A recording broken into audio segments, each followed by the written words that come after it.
quite a lot of discussion has been going on the social media so far, and also demonstration has been witnessed in Kenya. And Gen Z, they are the one leading the demonstration. No party, no tribe, or they say partyless, tribeless, and they're all been being pushed by one agenda. That they feel the government is not doing enough to meet all their requirements, their needs that they want. And it has been serious demonstration in Kenya. And yesterday, that is on the 25th of June, we saw they managed to occupy the parliament the, in the country. But we just want to delve uh, deep into this conversation and also share our sentiments as well on what's going on. We are the Gen Z as well here and the millennials, but mini millennial kidogo. Am I millennial? I look like a Gen Z anyway. But anyway, I think the most Gen Z here is the person in the middle, Kevin Biegon. Anyway, I have Kevin Biegun and also Jeff Winson. Probably I can give them a moment to introduce themselves. I will start with you, Kevin Biegun. Thanks, Chris. It's nice being here. Thanks for the invite. And at least I can say for quite some time now, we have been neglected as the Gen Z. At least now we are getting media invites, which is good. We are getting some attention, and we're enjoying that. We're enjoying that. Yeah, glad to be here. Kevin Begon, communication specialist, and a Gen Z. And as you can see right now, we are very much interested in the state of affairs in the country, in the running of the country. Yeah, and that's what we are here to discuss. Yeah, thanks for having me, Chris. But Kevin Biegun, don't you think your invitation to the media right now, don't you think it will be short lived? You know, you think Gen Z will be able to No, I sustain don't. it? Do you I think? don't think so because in the history of this country, this is the first time such major occurrences have occurred, and this impact is not going to just fade away quickly. It's going to be felt in the coming days, in the coming months, years, and the ruling, the political class, the business people, the stakeholders, they're going to include us in each and every discussion because they know now it matters and we care. For the longest time now, guys have been just generalizing and saying that Gen Z are only into TikTok stuff, reviewing videos, just only, they don't matter about anything else. But now we have shown the country that, we can do this. We can change things when we want, and even in the workplaces, this thing has been echoed in various organizations, various corporates that. Workforce management, when it comes to workforce management, how do you factor in Gen Z? Because they are a different breed of people and it requires a different kind of management to handle them. Yeah, so just responding to what you are saying, it's not going to fade away. We are going to now take the space. For a long time, we have left it to the other generations, and we can see the effects of that. So I think it's time we take control for some time to stabilize things. Yeah.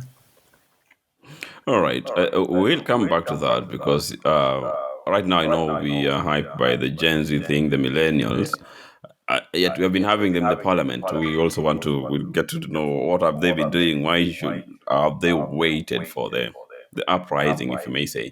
But anyway, Jeff Winston, Thank you, welcome to the Chris. show. Number one, I say I'm millennial and a proud one, and also I'm proud of the Gen Z movement because for a long time, many people look down upon Gen Z. You'll hear somebody was born in 2004, someone was born in 2000. Get out of here! What is this guy saying? You born just the other day. What are you saying? But you see now, I've set forth and to get involved in agenda. We are right now keeping the Soweto moment, the 1976 Soweto moment in South Africa, when the youth came up in an uprising. It was bloody. I don't know. Just a moment, Jeff. I don't know whether it's on my side, but I'm not able to hear you clearly. Kevin, can you be able to? Are you able to hear Winston clearly? Not really. Is breaking. Is breaking up. Yeah, It's I a don't know bit whether you're very Let me far scratchy. from your microphone or try something. maybe move close. I don't know if I move close like that, if it's better. Yeah, yeah, it's better, but yeah, let's see. So I was saying Say, that I'm continue. a proud millennial at the moment, and very proud of the Gen Z, because we over we despise them for a long because of their time of birth. Many people feel that they are late, but they have brought us back to the Mandela movement, to the Soweto 1996 moment, when the youth in Soweto began their uprising, and has changed the dynamics of politics in South Africa until date. And I think that's the conversation Gen Z have started. And I also agree with Diagon to some extent that it's not a passing cloud, because we even had the statement from our president today that now moving forward, we're going to see engagement. So it's a proud moment for us as the youth, and most importantly, as the millennials and the Gen Z, Chris. All right. In just a moment, I see someone. Marwa, we can't hear you, so we'll work on that later. Anyway, now I as the I don't know whether it is the common thing right now that we have to declare our stand. Anyway, I reject the finance bill. Of course, that the president has withdrawn, like as accepted defeat, but I still reject anyway. And we are happy that it has happened. And but the main question, Jeff, probably if I start with you, was it necessary for the president to wait for this long? The loss of lives, six people according to the president that lost their lives. But there are some other allegations that the number might be a bit high. Or was it necessary for the president to wait for this long before conceding? And maybe also at the same point, you can also comment on the president's speech the other day on the 25th at 9 p.m. Kenyan time. Uh, to me, it was like a chest stamping, no stamping authority. There was no empathy at all, like no remorseful, no empathy, no nothing. I don't know. What's Number your one, I have thought? to say, Chris, that it was totally uncalled for, totally unnecessary, and totally not worth it for the president to wait for Rex dying was enough reason for him to call off that finance bill. Evans died, that was also enough reason for him to call off that finance bill, because nothing is more important than the sanctity of human life, because there is no amount of money somebody can use to purchase life. So Rex dying, then Evans also dying last week was enough reason for him to recall that finance bill and concede on his the finance bill. But now for us to wait till the events of June 25th yesterday, many of our young people lost lives. The government separation of media, stepping down and tapping authority against the media to stipulate facts. Until right now, I don't know how many people died yesterday. At one point, St. John's ambulance was giving out the facts. I'm sure somebody pulled strings, somebody pulled the rug under their feet. So we don't have the correct information until now because of the government. We have also not even seen an apology or even condolence from the government, particularly the head of the president, who is the symbol of national unity in this country. Instead, we saw him come out with high handedness. We saw him come out with chest thumping. We saw him come out with a dictatorship face. Not the same face that came calling himself hustler, calling himself Mamamboga government, bottom up government. That's not the face he came to us with. So it was totally uncalled for, and he had no reasons to wait this long. And I've even heard the deputy president giving an excuse that it was the fault of the National Intelligence Service that misled the president. It's totally wrong. The writing was clear on the wall that the whole country did not want the finance bill. So they cannot even blame Nurdin Haji at this moment, because all of them, including the 204 MPs who voted yes, they come from constituencies. Their constituents refused this. During the public participation, Safaricom, the civic organizations, KPMG, Kenya Social Manufacturers, all the top lead organizations in the country rejected this. So they cannot use Nurdin Haji even at this moment as a scapegoat and say that they were not aware.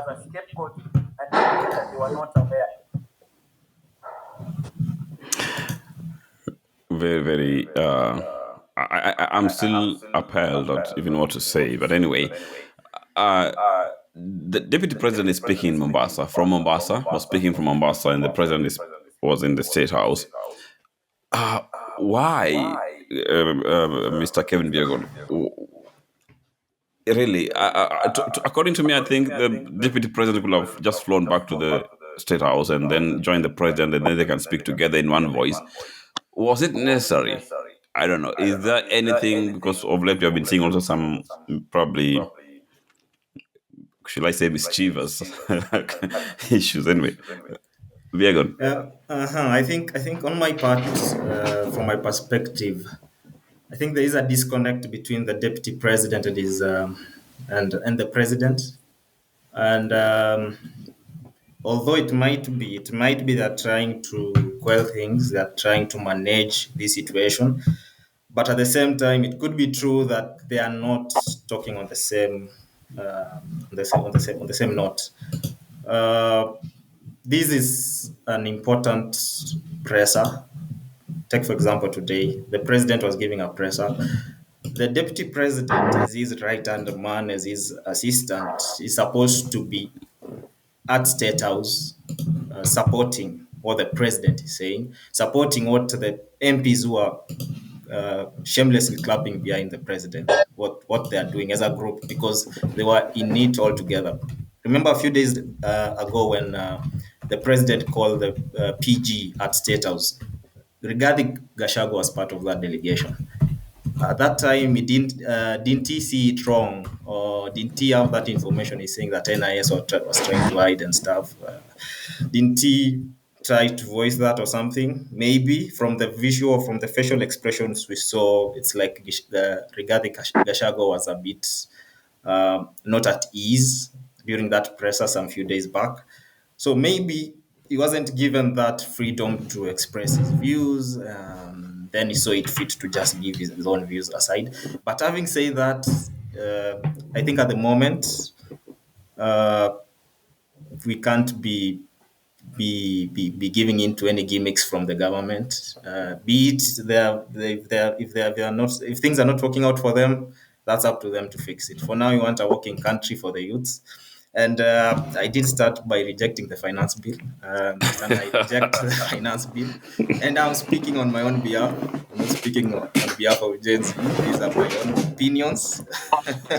Probably Just as you speak on your own behalf, maybe I don't know whether the Gen Z, you say you're a Gen Z. Who is your leader? No, we don't have a leader. We are tribeless, we are partyless, and we are fearless, as you can see from all the happenings. But how But come some people cannot nominate someone to be your leader? Like, I no, don't we know know. we know the downside of that. We know the downside of that. Having a leader, it's easy. It's easy to manipulate. It's easy to harass. Even it's easy to kill. So we not we did come to an agreement, but I know in a way, in one way or the other, we agreed that we don't need a leader, and we saw it's working because they tried abducting various guys who are top voices, not necessarily leaders, and that didn't work out. So, on my part, I support the fact that we should not have a But leader. And for now, as we try to organize things around. Yes, I was coming to Jeff actually. I was like, are we serious? How will they really You can, present the views, because all the Gen Zs will not fit into, for example, like will not be called together and then speaking on voice. They have to be someone who will be kind of a unifying I know factor to speak to them. that's a valid point. I think moving forward, I know, initially the mobilization has been happening online on X. on TikTok and other social media platforms. But you see, at the moment now, to a point where we need serious discussion moving forward. The president has extended an olive branch to the Gen Z. A speak today talking about bilateral Gen Z. But as you rightly put, they cannot all fit at the meeting or bombers of Kenya or wherever that talk will happen. So I think the Gen Z also have to come to the awakening moment where they need to have uh, spokesperson, even if you don't, but they need to have spokesperson who can speak on their behalf. They need to have people who can go echo their issues to power, speak to us. Because now, when people are called to the table, there has to be representation. There has to be individuals who are held accountable. However, on the, again, I also had James mention this, that is also a threat to the Gen Z at the moment because we've seen how government has been victimizing the alleged mobilizers and financiers of this movement. We've seen disappearance of activists like Boniface Mwangi. We saw Chris Robian disappeared. We had a conversation on for more than 10 hours on trying to find out where is crazy Nairobian. Gabriel Oguda, we don't know where he is at the moment. We saw Hanifa. Hanifa was very vocal on the farm protest, but ever since she came from DCI headquarters, she has taken a backseat. In Kenya, we say labda amefinywa. Don't know what happened the time she was at headquarters and when she came out. We saw, I think, Hanini or Hanini, the last protest, beating her chest, saying, Baba, come out, toke nje. Ni sisi tunafanya hii kitu. We don't know where she has disappeared. So again, the reservations from Diego are justified because we know how the government weaponizes the criminal justice system. And so they are justified at the moment to operate clandestine and incognito for their safety and well-being. If the son of the aged Justin B. Muturi, his own son can be a how about Amir? Was he among the He's a supporter protesters of the as Gen Z well? movement. All right. Anyway, now, Jeff, I don't know. I think you need to work on your microphone, but first, as you try to sort that microphone issue, because we can't get you clearly, really, I would want to pass this question to Kevin Biagon. Kevin, we have had Gen Zs in Parliament. We have them. Toto, I don't know. There's this member of Parliament from, I don't know, one of the constituencies in the Meru County. I can't remember which one, Paul but Mwirigi, they're young enough. Meru South. Paul Murigi. I think probably either he's a Gen Z or a millennial, kinda. These people have been there. Why haven't they echoed the voices of the youth, the voices of the Gen Z? Do you think there is any any reason whatsoever? I think, as Rigadi put it, the loyalties lie to the party, and in as long as we blame them, because yeah, they're supposed to speak up for us. In the face of all these killings, in the face of all these abductions, harassment, they're supposed to be the ones standing by us. They're supposed to be vocal because yeah, we have had things happening in Githurai which have not come to light. We have those who are killed during the protest. Some even who had the Kenyan flag on them. These MPs are supposed to have been on the forefront coming and saying, no, actually, we are heading towards the wrong directions. These are our youth. These are our future leaders. We are supposed to speak for them. We're supposed to protect them. But for some reason, they have decided to keep quiet and they have decided to go to the State House and clap for the oppressor. So I think going forward, I think we should decide these things whereby we are told vote six-piece, vote from top to bottom. I think we should do away with that kind of mentality because we can see where that kind of reasoning has taken us. So these youth leaders, they were supposed to stand up for us, speak out, be vocal. They have been timid. They have been hiding, and yeah, we'll meet with them soon during the next elections. If they are not recalled, by then we will remove them, and by then we will have mobilized, because definitely going by what is being organized, you're going to have uh, a voter education and get the younger generation to participate in the political space.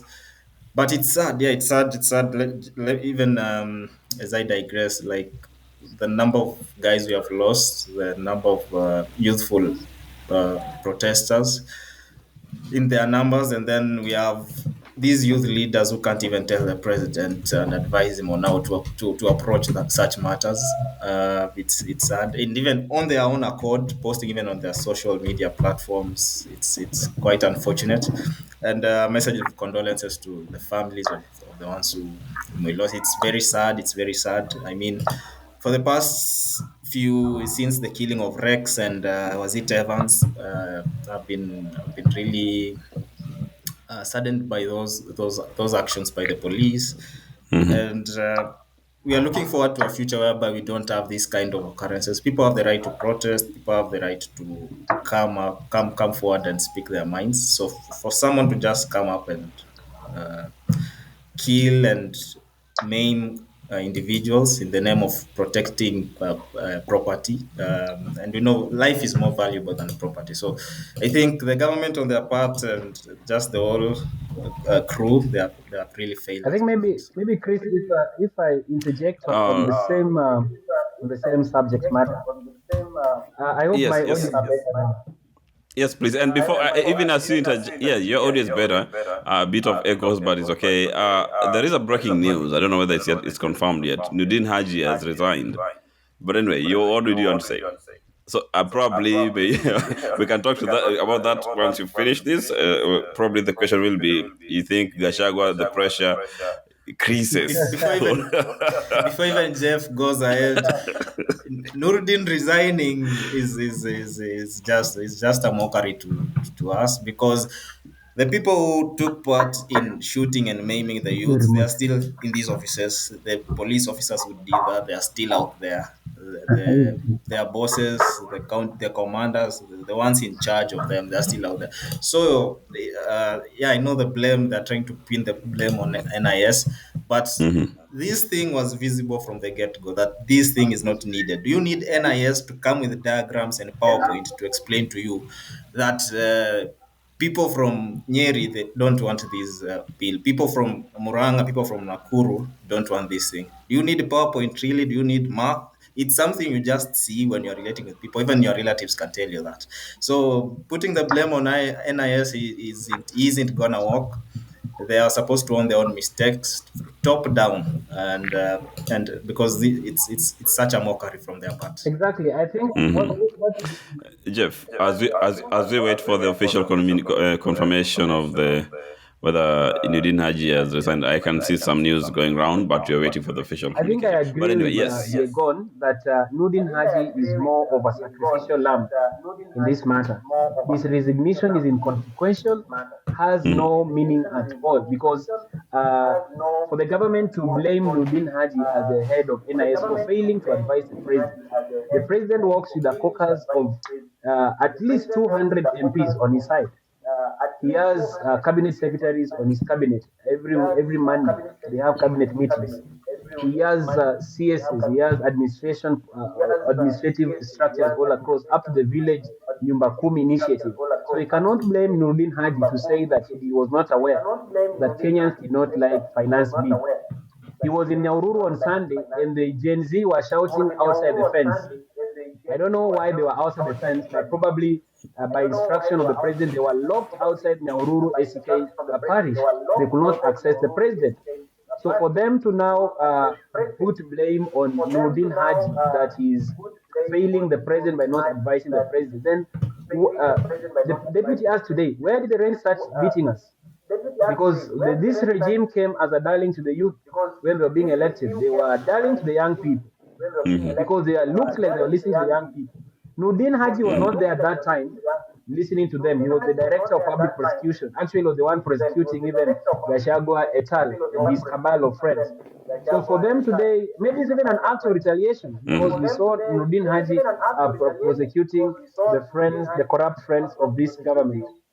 So they cannot lay blame on them. The buck stops to the president and his puppeteers from the West, starting from IMF, his bosom buddy Biden, and his G7 alliance that he's trying to align with the West. So he cannot come and blame Nurdin Haji. Even the MPs who, like we saw the MP in Molo, his house was burnt yesterday. We saw the MP for Nyeri, his supermarket was looted. They are just suffering the consequences of leaking the president. When they know this thing, nobody likes it. But they're just trying to please the master because they are chasing the bag. Probably people saying funds. So it's inconsequential, and we are not even accepting it. He can resign as many times as he likes, but we don't care. I heard when I was interjecting, Biegoni was talking about punishing the rogue MPs in the forthcoming elections. I was even seeing a discussion from the Gen Zs who are asking, na kwani lazima malize hii term? Are there mechanisms even for us to recall a rogue president and the rogue legislature? So I think that is where this discussion is moving forward. That do we have to wait for 5 years, for a regime that has become disconnect from the citizens, has become disconnect from the public? They are relying on intelligence services to advise them, as opposed to listening to the employer, because power, number one, belongs to the people.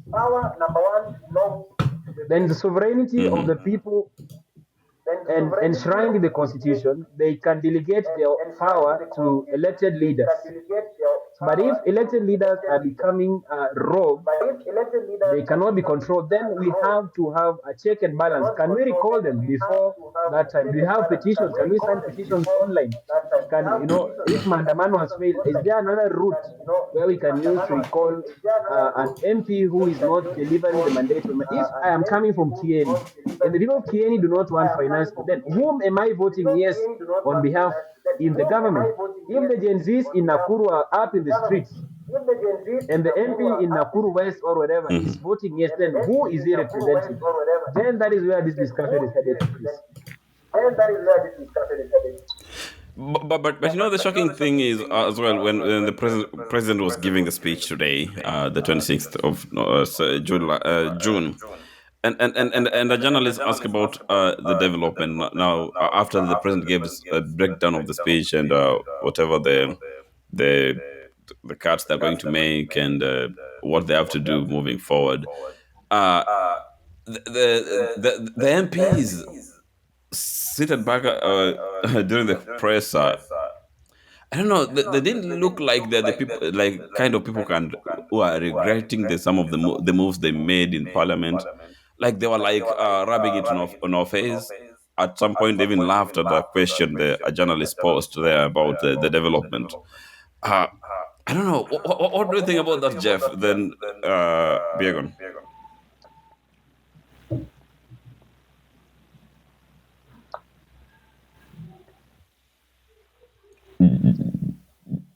Did you hear me, Jeff? I'm really at pains. I'm struggle to get words to describe the kind of leadership that we have in parliament at this time. The leadership that one will describe as an ostrich that has buried its head in the sand. When things are so clear that they're pretending not to see. I was even hearing them clap when the president said that he will cut expenses of the presidency. How many times has Ruto talked about cutting down expenses of the presidency? How many times has this government talked about austerity measures? Is that even a reason to clap? Because they've been saying the same thing over and over again, promising us hula baloo but delivering nothing. So this government, the executive and the legislature are in a very bad romantic relationship. I call it romantic relation because people in romance don't listen. They are daft. You know, when you show them pink, they look and they feel it's red because they are in romance. They are just doing their agenda of the other lover. So that is the situation where we're getting ourselves in, where people are dumb, they don't listen, as long as they do the master's bidding, as opposed to doing the mandate of the people. So, Chris, our legislature is in total disconnect, total disconnect from the people. None of the MP has even come out to apologize or to even send a message of condolence. Really, on the bare minimum, go on X, publish a message of condolence to the citizens who've lost their lives. But they don't care as long as they fund their tummies and do the duty of the big boss. But 2027 is coming. We are gone. Just following. Biagon, even as you comment on that, Yeah. also I want to touch on this. Do you think by the year 2027, the same pressure, if no other mechanism can be used to recall the MPs and or maybe to maybe cut short this term, and we get to 2027, do you think the same pressure that the Gen Z have right now, will they The be able to pressure sustain it up to that increases. The point? pressure Even will as you comment continue on to the increase. initial bit It as well. will increase and increase and increase. That's it. That's the answer. Just so, Chris, just to follow from what Japheth has said, the pressure increases, and what has happened last week Tuesday, last week Thursday, yesterday on Tuesday, has been etched into our memories, into our hearts, into our lives. This is something we can never forget. And whatever the duration of time, even if Ruto decides to start this term limit extension thing, we are ready for that. So it's just a matter of time. These MPs, because I was seeing another post, I think someone messaged the MP for Ethika. Is it Alice Ng'ang'a? I'm not sure. I'm not sure of that. But it was posted online on Twitter, and it was I think a constituent who messaged, and then she said, what did she say? She said that I've gathered enough for my generation. I'm even tired of this seat. So you see, such remarks, if true, that such remarks are quite disheartening. And even there was a sound bite, it was quite clear when the journalist asked the question, and then there was a reaction from the MPs, and the president was trying to calm them down. But there was a sound bite from one of the MPs towards the end of that group who said maendeleo gani. Yeah. What Like development went Logan? maendeleo gani. So where are our taxes going? This was an additional. And you know, at that point, I felt like whoever the MP was, that question was a bit. I don't know, for lack of better word, maybe stupid. How can you ask such a question before? I don't know. Ingekuwa Atuoli would have We're said talking about. anafaa kutwangwa mangumi na makofi. That is what Atuoli would have said. So it's quite sad. It's quite sad seeing that from our MPs. They are, as you have said, they are disconnected from the reality. They don't know what the youths of this country are going through. They don't know that people have lacked jobs for the longest time.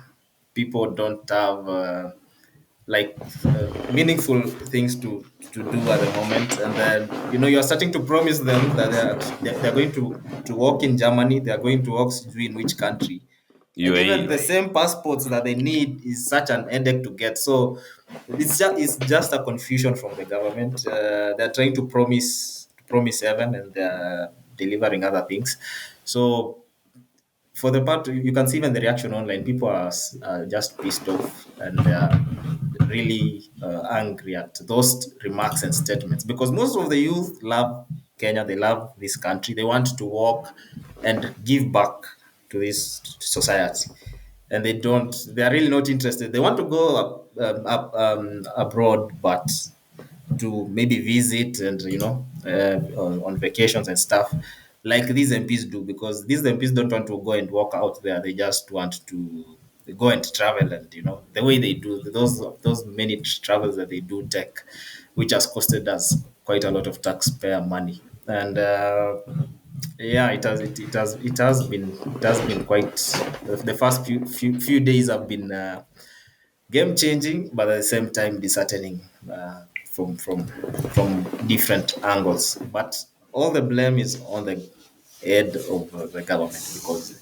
the buck stops with him. You are supposed to see this from afar and say, no, this isn't going well, because you can't tell me he wasn't aware that things are boiling. Are No, boiling. no, no, no, now we know that according to his deputy, he was not well advised. The deputy will also say that he's surrounded he's the only person who carried the Bible to advise the president, and now blaming other people. Anyway, now Jeff, I've been thinking about one thing. I think is the government in denial that the youth, the Gen Z, are coming up? Because in the African setup, the young people, when they come up and then they try to challenge the parent, to like, mtoto ananiambia nini kutoka hapa, unajua. So like, is it the same thing when when the president spoke for the first time on is it on Tuesday? Yes, Tuesday 9 p.m. It was I saw a joke at the preza after that preza akasirika hata hajakula ugali hiyo siku, like did like amekasirika, like to me I felt like that was a kind of, the African thing, the African parent, when mtoto ananiambia nini toka hapa, and I think they looked at the Gen Zs, and they're like, these people, they've been behind the computers, on social medias and whatnot, and they didn't expect that these people were going to come out, and then they came out. I think they found them unprepared, because you can even remember the sentiments from the members of parliament, like the leader of majority Kimani Chungwa and the others, the Goreti member of parliament. Oh, Jeff has gone. But anyway, Kevin Biego, your reaction on that? And on the same, before then, I see Marwa is here. Thank you so much, Marwa. You say Kenya, we have a very poor network at the moment. Thank you so much, Peter. James Marwa, rather. Another one. This is a difficult name. Bigo Nick. Wow. So Gen Z, don't forget it. Only creases. From here henceforth, be ready. We already have a system, or we have already have systems in place to kick these people out of government. Probably I can show it on the stream. Have kick these people out of government. They will believe not. Be gone. Okay, that's quite a comment. I mean, Yeah, on the point I was talking about, the government. Do you think they felt challenged in a way? I think, can you clarify that question? I just wanted your opinion on the African setup. Most of us probably, I don't know whether Gen Z agree with that setup of dictatorial kind of family setup, where baba akishanguruma amenguruma, huwezi sema where no. Now whatever that has been going on through a long time, the Gen Zs and the millennials, they have been known as the people who are behind the desk, behind their phones, on Twitter, and whatever they can do is just on the social media. They can't go beyond that. And when they made the threats real, I think some of the government leaders were in denial. They didn't believe it. They tried in mockery, like the leader of majority. He said they're coming in Uber with iPhones and everything. You remember those things.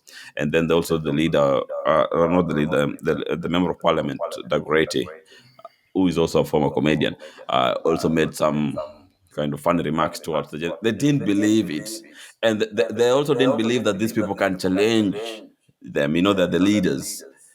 Do you think they had that kind of stand that these people will not go far? And that's why even the president came out on Tuesday 9 p.m. to really, the speech that he gave that almost divided the nation. Yeah, I think they had that kind of thought in mind, that these guys are just backing. They will not do much harm. They're just online making a lot of noise. You can even see David. Is it David D? What's the name? The advisor to the president. Yeah, He D. was calling us some funny names online, saying we can't do nothing, and I think he has been quiet for the past few hours, and yeah, because this thing has finally materialized, and as you have put it, Gen Z kind of the young guys, although this movement is includes everyone else, because there are millennials who came out, there are other generations who came out, but the majority were the young Gen Z youth, and they are guys who express themselves. They want to be heard, they want to be understood, and if you don't want to listen to them, also it might bring a problem.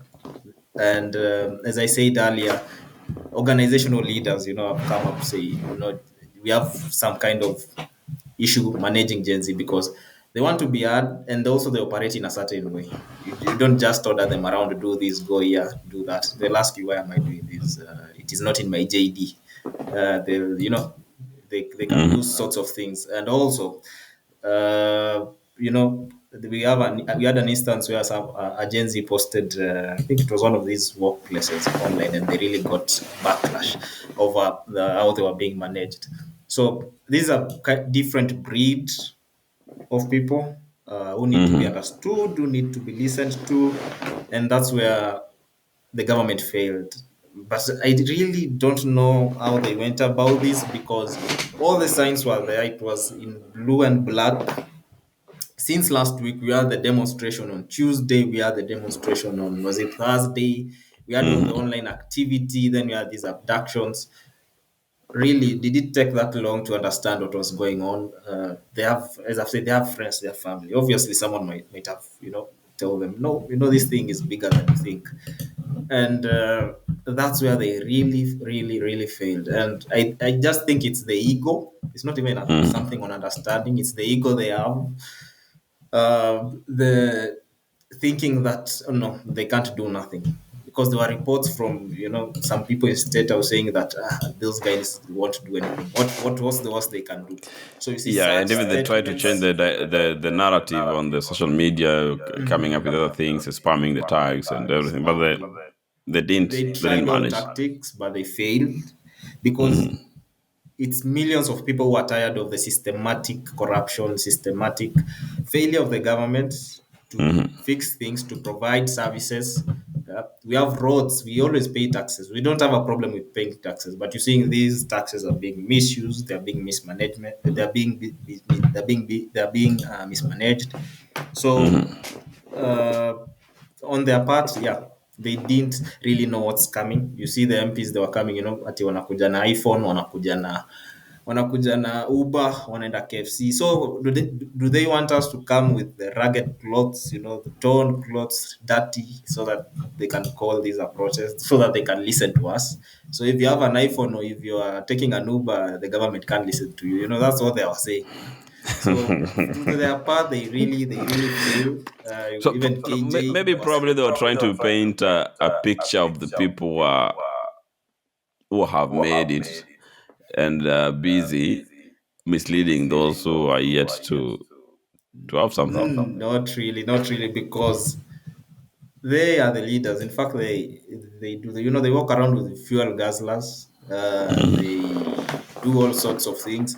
When the problem is not on their side, they are easy to criticize and label us, and they want to start a class war. Because when in the previous government, in the previous regime, you saw that when things were going south, they were the ones crying loudest. We didn't tell them that you guys work with the fuel guzzlers, you go on choppers, you buy choppers, you eat in five-star hotels. No, we didn't tell them that. In fact, people sympathized with them. Now that they are enjoying life and things, they want to just walk all over us, and want us to submit to them. And we are paying taxes. We expect those taxes to work. They are not working. They are being plundered, and yet they are asking for more cuts on our pay slips. Even guys who are not working, they are going to feel the pinch. So this kind of thinking, I think from now it will stop. We hope so, because from the reaction in State House today, from the press conference, these guys haven't changed an inch. They are still fixated in their behavior, in how they think, and you could see even the president trying to manage them, because also in their reaction they could spark a whole other new debates, instead of staying calm for the country to calm Yeah, down and proceed. So from their part, they really, really failed, and I hope they have taken a lesson, because moving absolutely. forward things are not going to be the same. Absolutely, absolutely. Jeff, I don't know whether you're still I'm with here, us. Chris. You went to eat some ugali.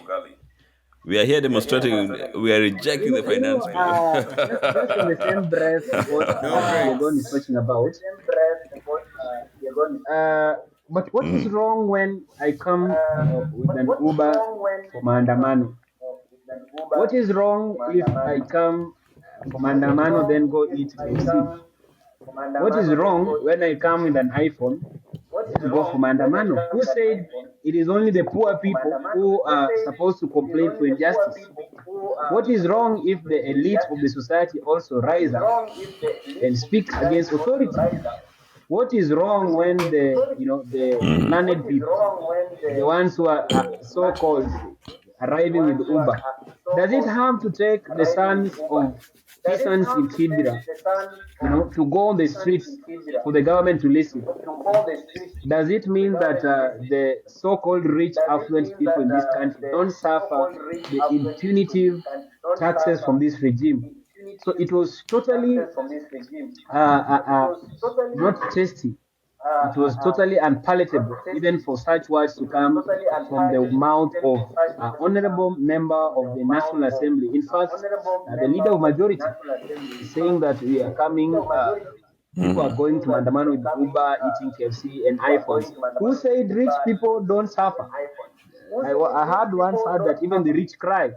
So it was a time that has come where even the rich had to express their cry and join the poor people in Kibra, the poor people in Madare, join the poor people in the dilapidated areas of this country, and also voice their concerns and also speak to power because they are used to killing people in Kibra. They are used to butchering people in Madare because they are considered a lower class of humanity.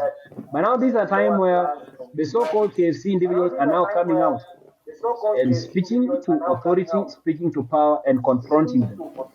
Because we've seen what this government has done even to the so-called poor people that are not coming from Andamanu.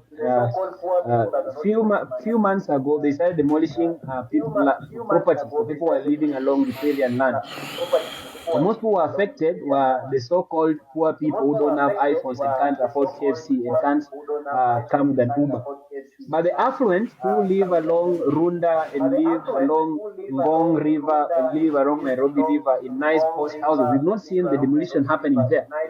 So for this kind of government that is, segregating the population on basis of class, they did that in the ended elections where they called themselves dynasties and hustlers. They are used to dividing the country in terms of classism. But this time it's not working. They have discovered that it's not working. Now you see they are trying to get cheap mileage with the Gen Zs. Now the deputy president wants to look like now the spokesperson, nicer, is better than the president. We are not going to be hoodwinked by the government. On this one, He's calling us my no, sons and they've chosen daughters. the wrong target on this one. They can go deceive themselves, go listen to Biden, go listen to whichever other people they listen to. But on this matter, I think we are better informed and we won't be divided in terms of iPhones and KFC and Uber. Those are cheap ways and very petty ways of discussion and disagreeing. We can't disagree and then you start, discriminating me on the terms of what I eat. Absolutely, and first I must commend the Kenyans abroad. I saw several people protesting in Washington D.C., Melbourne. I think Melbourne also has another probably a demonstration tomorrow. Today, actually, their time, but tomorrow, Kenyan time, and Adelaide planning something, New South Wales. I must commend them, and I must commend them also for the support that they have given to the people, especially those who are injured and, raising, I don't know, more than 1 million Kenyan shillings within an hour. Right? I think they had a target of 10 million, and by the time we were starting this conversation, I think they already passed 5 million. They're having a target of 10 million. But anyway, I want to say Let me something just that for interject the you on first them time, also. the people who are demonstrating in Los Angeles, we saw, of course, also talking about the planned demos in Australia. So Nordin Haji was also supposed to advise Ruto about that. Just a rhetorical question.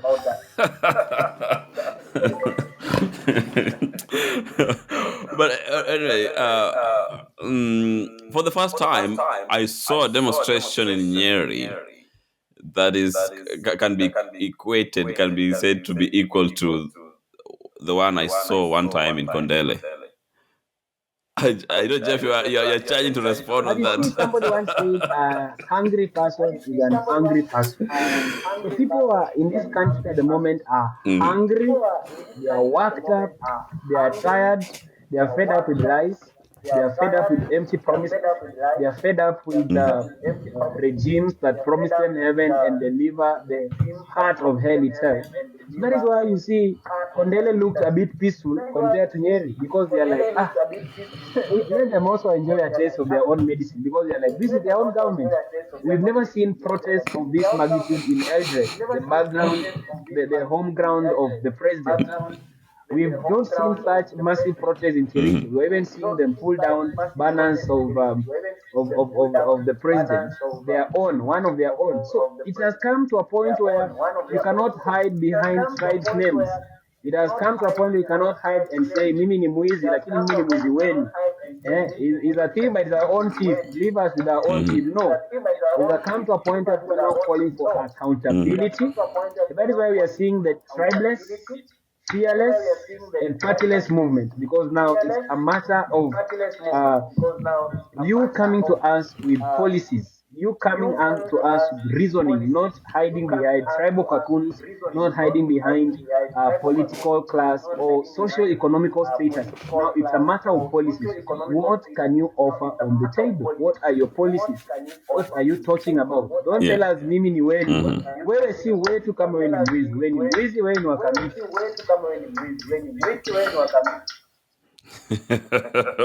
Ni mwizi. Wewe si wetu. Anyway, again, I have to commend on the youth, the Gen Z and the millennials. You know, they came out and demystify this notion that these people don't read, they don't know what they're talking about. When they kind of, you know, they read, they went through the finance bill and tried to educate the masses, the tribes, those who can speak different languages. To you know, that was a very commendable job, Kevin Biegon. Yeah, this wasn't expected. Even on my part, I didn't expect this to be such a big thing of this magnitude. I mean, people of all classes came out, from middle class, everyone left their jobs. In fact, I've attended some of them. So the Thursday one and the Tuesday one, and when we were coming back from, I think it was around 3 p.m. We met guys coming from, Upper Hill, coming from Kilimani towards town with, their sport shoes and stuff, and you could see them waving their flags, excited, like it's a good function they're going into. So, I mean, we were really peaceful for the larger part of it. People wanted to participate in a good way. People were excited for it because it united most of us, all of us. We were united towards one cause. The artists, every person, the journalists, doctors, and everyone was charged for it. And we are glad we are in a position right now whereby, yes, we regret some of the actions that took place during the demos, but people have seen the impact of not just sitting down and saying politics is not something that concerns me, because in one way or the other, when an injustice is meted on you, that's when you'll know raising your raising your voice matters, and speaking up, and helping others who aren't able to speak up. So this was something that exploded.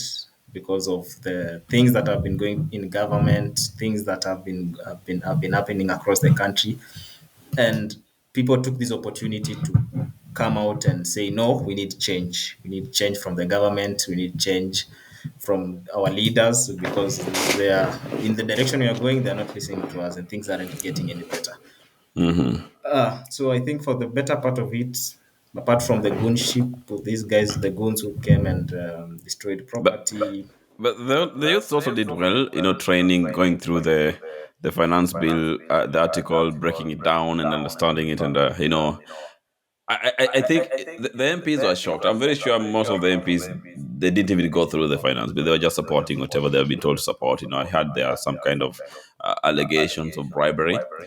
I doubt if most of them read even the bill. I doubt. I doubt.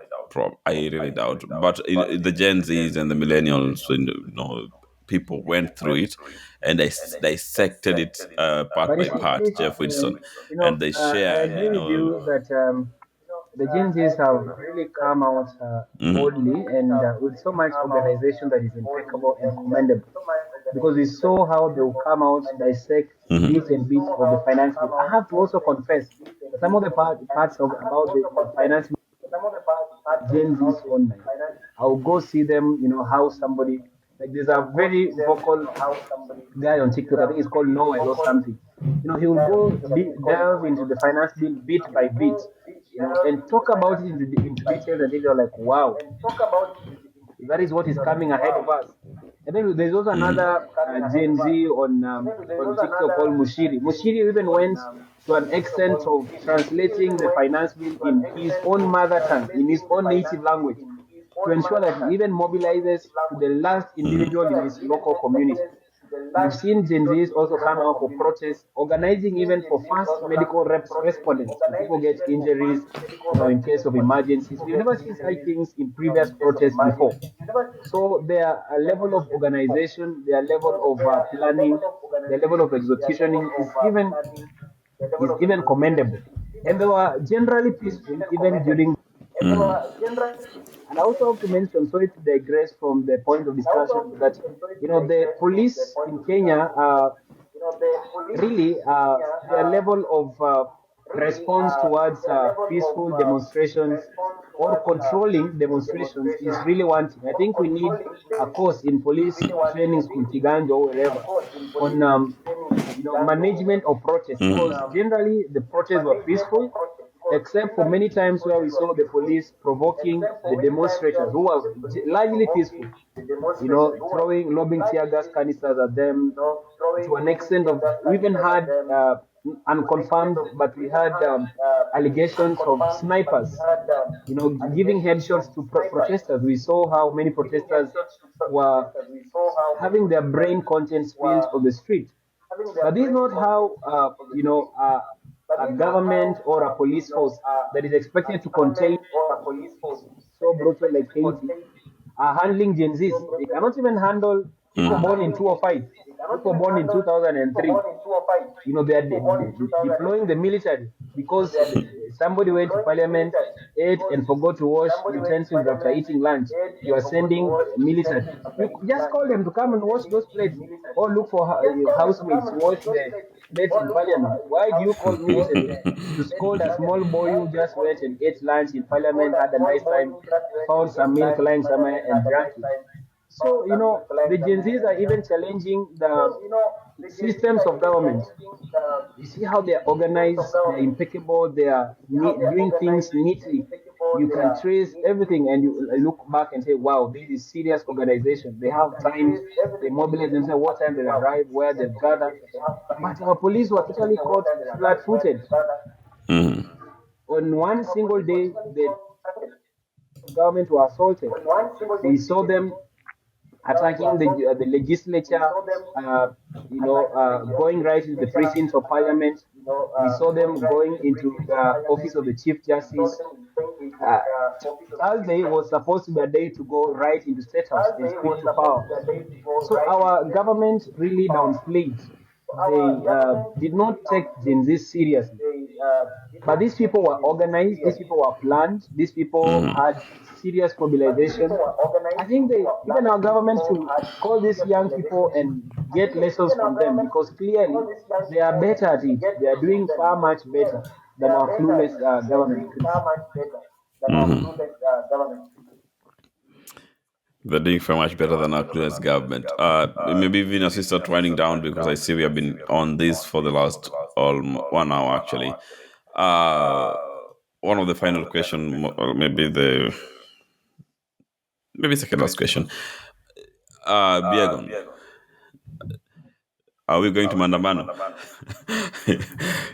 Kesho. As things stand, Ulisema hamuna leader, so who is calling the shots? as things stand, from our command station, pale Twitter, pale X, things are still on. Yeah, I see 40 over 43,000 listeners are People on are pissed. People are pissed space. off. People are pissed off because a lot of lives have been lost, and yet the government is not speaking into that. The corruption issue has been partially handled, shallowly at that, at best. And you see, these guys came. The way Ruto started that speech, it's like he was campaigning. Stating his Jiunga, electricity stuff, all those stuff he mentioned. And there's the quote that this quote that says you don't shout, you don't gain confidence by shouting affirmations in the mirror, but by having a stack of an undeniable proof that you say you are who you are. So yeah, the government has been is shouting affirmations all over. You have done this, you have done that. The Mwananchi has not felt that. Once it is done and it's good work, definitely you not even have to spend a huge chunk of your press conference saying the things you have done. So the government need to do, and they need to stop talking and start doing, because as you can see, people have not bought into that. They're like, no. In a record 12 hours, the president has changed the tone from calling us criminals to Criminals my to children, my sons and yes, daughters and all my that. sons and daughters. So people are saying this is a double speak, and yeah. So tomorrow it looks like things are still on, and hope the security forces will tone down this time and let peaceful protesters say have their say, and exercise their rights, and they need to stop with this aimless killing, because it's just shoot to kill, as it has been said, headshots. You have brains live on national TV in real time. So it's Yeah, quite sad. These people aren't afraid of not only anything. national TV, but also to the international TV as well. Even I the think international community. Kenya, we were really exposed Yeah, to the definitely. whole What world. what was transmitted out there was really saddening things. Like people were like, they were saying, what's happening in your country, or how can you tolerate such kind of things? Because can't you shoot in there, like, or use rubber bullets? It's like these policemen don't have any conscience, and they But are now, just. Biegon, tomorrow now, what will you be demonstrating? Or like, what will be the tagline? Because now the reject finance that is gone with Ruto's accepted. Just Will we just be standing with the people who are killed or just So, occupy Chris, maybe State just to House? also interject from I don't know the the plans of the Gen Zs. I may not speak much about that. But you see, um, in as much as they have rejected, they've recalled, their EC has conceded, but now there's still public anger, there's still public rage over the brutal killing by the police. So that has not been addressed. That's a pending issue. Even if they don't go to the streets to demonstrate, there'll be burials for these individuals who are killed. These young people will still come to these burials in large numbers to speak out against the government, to speak against police brutality. Not long ago, we saw one of the Kenyan TikTokers here, another Gen Z died. famously called Branchira locally here. And we saw how the Gen Zs came in large numbers in solidarity with their own. So the Gen Zs also are known to mobilize themselves to rise up to the occasion and matters that affect them. So we are also expecting to see a situation where they'll come out in large numbers, even for these burials and requiem mass, vigils, and those kind of things. So we are going to see a lot of it. And again, you can also see how the politicians are trying to gain mileage with the Gen Z affair. We've seen even this from the statement of the deputy president. He's trying to look furtherly towards the Gen Z. And somehow even his presser and statement sounds like what Uhuru talked about. It's like they're talking from the same script.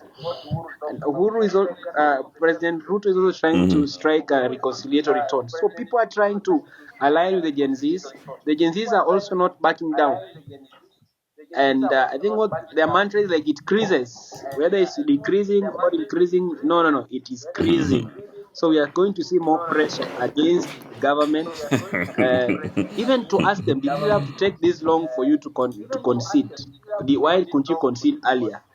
So I don't know if people are going out on Thursday, but that is my view, that we are still going to see a lot of public rage, anger, and outbursts from the Gen Zs. Just following up on what Jeff is saying. Yes. From a certain angle, it seems also like Rigathi Gachagua and President Ruto, they are playing good cop, bad cop. We're trying to quell things down, and that's what is also annoying the majority, like all everybody, because lives have been lost. Even at this moment, there are guys who are still missing, and they haven't spoken into that. They are in a town like Eldoret only. You have more than the number the president mentioned who have passed on because of bullet wounds. Eldoret alone. We haven't spoken of Nyeri. There are also some casualties in Nakuru before coming to Nairobi, the CBD, and then going to Githurai. So guys are not happy with that, and it seems like tomorrow. It seems like Rigiji has not found out the leader to talk to cancel the meeting, the protests, because as of now, it seems it's a point of no return. So tomorrow we hope things go well, and yeah. But the message is one: we don't have confidence in the leadership of this country. They have been double speaking most of the time. If they are not lying, they are flying. So they have lost we have lost trust in them. Anyway, now let's hope for the better future, even as we continue. And we wait to see what will happen, even in the near future as well. How the country will run, the tone the country will take. At the moment, people are still hurt. People lost their lives. Uncountable number. Actually, we don't know because there are some allegations of several numbers, different numbers. But so far, the number that has been given out, the president said around 6 people. Uh, but other sources say several people died. There are also issues that took place in Githurai. We don't know. But anyway, I think we have to end this here. Uh, unless there is any one of us who have anything to say. I think, Japheth? Chris, my parting shots will be that the Gen Zs have brought a moment of awakening, a moment of realization for this country. I think we had reached a point where as citizens, we are like, let them do whatever they want. Like, we are tired. They can add as much tax as they want. We are tired. We had accepted. There can be so much injustice until you feel like injustice is justice. That is where we had gotten to a point of. But the Gen Zs have. Yeah, Yes, people we got done used so to used it to actually. oppression until the oppressor became like a friend.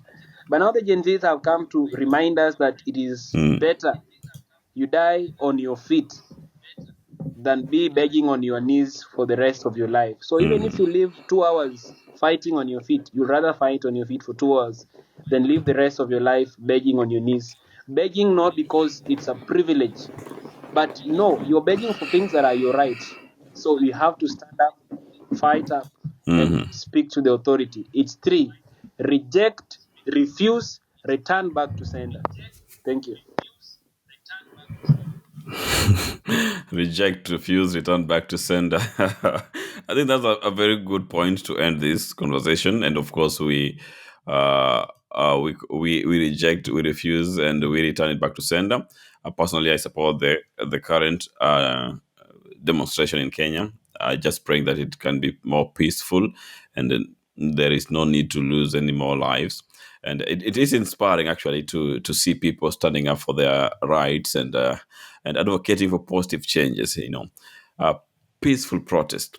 Peaceful protests are a vital part of democracy, providing a platform for voices to be heard and driving progress. It is crucial as the Gen Zs, Gen Z.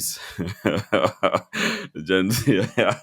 Oh, I think I'm ending that there. I'm not going to. Anyway, thank you so much, guys. Nisirushiwe mawe. Thank you, Chris, for having us here. Thank you. Thank you so much, Calvin. Thank you so much, Joseph. I think we should do this again next Sure time. enough.